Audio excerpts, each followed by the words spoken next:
Tunakushukuru sana katibu mkuu kwa kuja, karibu sana.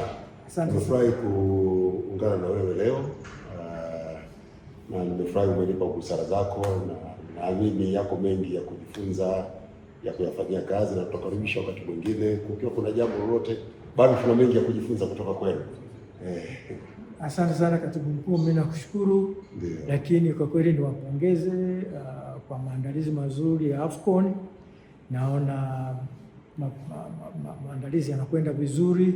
Ni matarajio yetu kwamba mtaweza kumiti the deadline ambayo CAF wametoa, na kwa kweli sisi ambao tuko nje ya serikali tunafurahi kabisa kuona maendeleo mnayoyapiga, na tutakuwepo wakati wa AFCON kushangilia timu zetu. Asante sana. Nakushukuru sana. Asante sana. Asante. Na sisi tukuahidi tu kwamba tutahakikisha. Mheshimiwa Rais bahati nzuri amesisitiza kwamba anataka tukio zuri na la kipekee. Kwa sasa hivi na sisi hatulali. Tukilala tukiamka tunafikiria namna gani AFCON itakuwa nzuri. Sisi pamoja na wadau wetu wa maliasili na utalii, kilimo, madini na sekta nyingine zote, uvuvi, kila mahali, kwa sababu AFCON ni uchumi mkubwa. Asante, tunakushukuru sana. Asante sana.